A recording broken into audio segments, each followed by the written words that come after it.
brought a swarm of greedy white invaders into the Black Hills, which were sacred to the Indian. The government warned the trespassers, but then sent Custer on an exploratory. Our chief Red Cloud refuses to negotiate as long as forts along the Bozeman Trail still exist.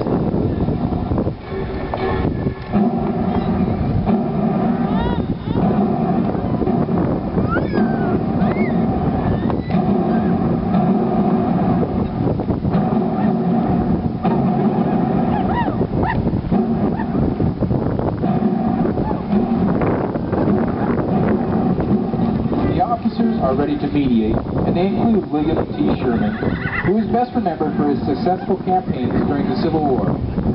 E. Mitchell, Superintendent of Indian Affairs.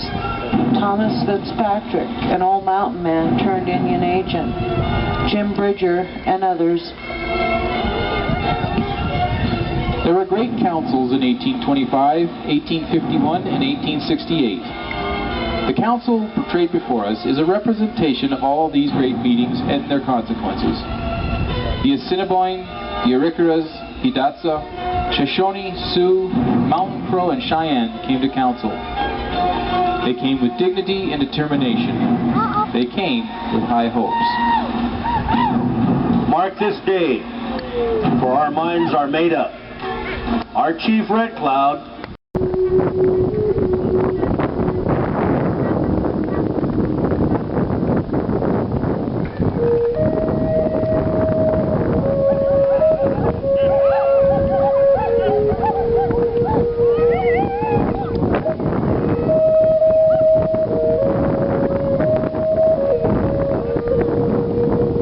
senses the Sioux and Cheyenne must do one thing: win beyond all costs.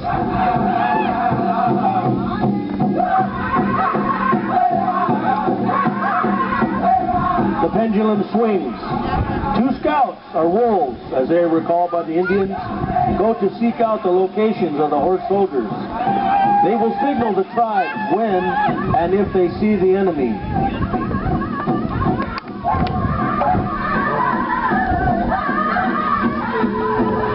Senses the Sioux and Cheyenne must do one thing: win beyond all costs.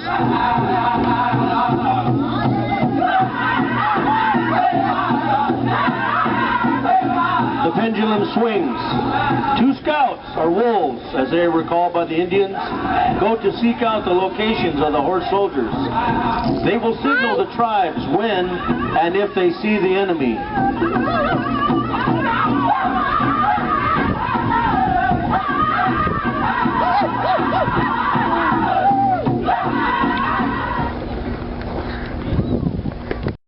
Just follow through as ordered. Reno's regiment was repulsed by the swarm of Indians, and he retreated to a hilltop some distance away, where he was held at bay for nearly 2 days. Reno, desperate and nearly out of ammunition, found there was no time to reform his ranks, and with warriors in hot pursuit, he led his men across the river and up the steep gorges of the uneven terrain.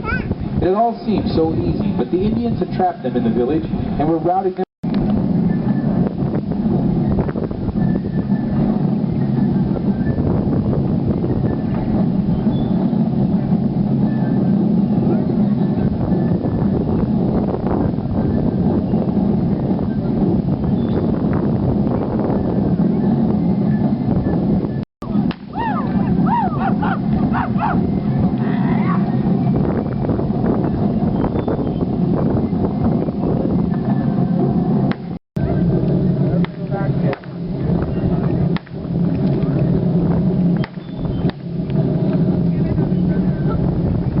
Through as ordered. Reno's regiment was repulsed by... Meanwhile, the Indian riders were alerted to Custer and his movements. They zigzagged their way back, which signaled everyone that Yellow Hair was ready to attack. All right!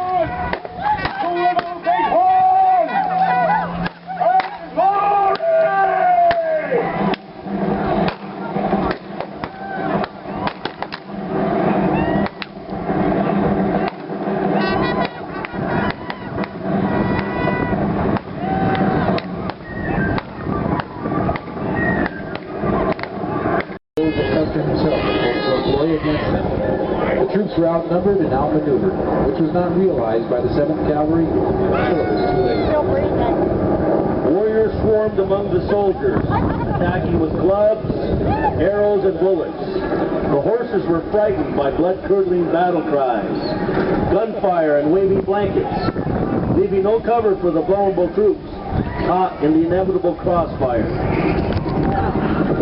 The Sioux, with a reputation as the fiercest tribe of the Plain Indians, would not be deterred. The Battle of the Little Bighorn was their The tactics of the Indians were exactly those that Custer himself had hoped to employ against them. The troops were outnumbered and outmaneuvered, which was not realized by the 7th Cavalry until it was too late. Warriors swarmed among the soldiers, attacking with clubs, arrows, and bullets. The horses were frightened by blood-curdling battle cries, gunfire, and waving blankets, leaving no cover for the vulnerable troops caught in the inevitable crossfire. Sioux, with a reputation as the fiercest tribe of the Plain. An easy victory. But fate was not in his corner that day. The black Men led by Crazy Horse were victorious. Many chiefs will be remembered for the battle. Gall, Crazy Horse, and Low Dog of the Sioux all will take their place in history. Cheyenne chiefs like Two Moons and Lame White Man will also be remembered. The tactics of the Indians were exactly those that Custer himself had hoped to employ against them. The troops were outnumbered and outmaneuvered, which was not realized by the 7th Cavalry until it was too late. He almost cried. Warriors swarmed among the soldiers, attacking with clubs, arrows, and bullets. The horses were frightened by blood-curdling battle cries, gunfire, and waving blankets, leaving no cover for the vulnerable troops caught in the inevitable crossfire. The Sioux, with a reputation as the fiercest tribe of the Plain Indians, would not be deterred. Don't make me The laugh. Battle of the Little Bighorn was their supreme moment. Never before had they been so united, nor so ably led. Never would they be again. You want to go? The battle Don't let him bump me. around 3 in the afternoon. I won't In listen less to than you. an hour it was over. By evening the entire Indian village along the river was dismantled and deserted.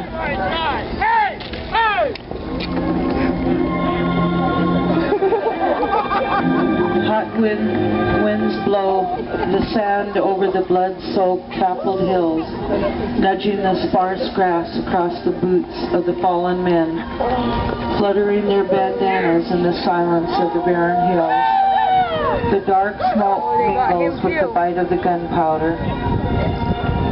Custer's Ridge reached the east as it was celebrating the centennial of the United States. The young, proud nation had one of its proudest regiments killed. Atop the ridge, amidst the plains, lay bodies. Why did they die? What was there that would